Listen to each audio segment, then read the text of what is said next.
जहांगीर तरीन के भाई आलमगीर तरीन की खुदकुशी, फ्रांसिक में आलमगीर तरीन की मौत खुदकुशी साबित हो गई। पिस्तौल पर आलमगीर तरीन की उंगलियों के निशानात हैं। खुदकुशी से कबल लिखी जाने वाली तहरीर भी तरीन की है।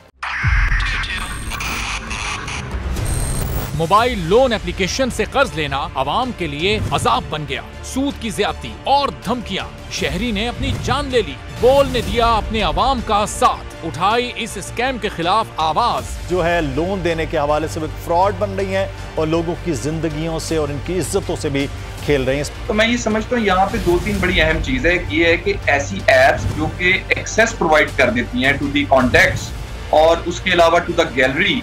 बोल की खबर पर इदारों ने भी कस ली कमर, लिया एक्शन। बोल की काविशें बराबर साबित हो गई। ऑनलाइन कर्ज माफिया के गिर्द घेरा तंग हो गया है, क्योंकि बोल है पाकिस्तान का नंबर 1 न्यूज चैनल। सब्सक्राइब करें और बेल दबाएं ताकि कोई खबर रह न जाए।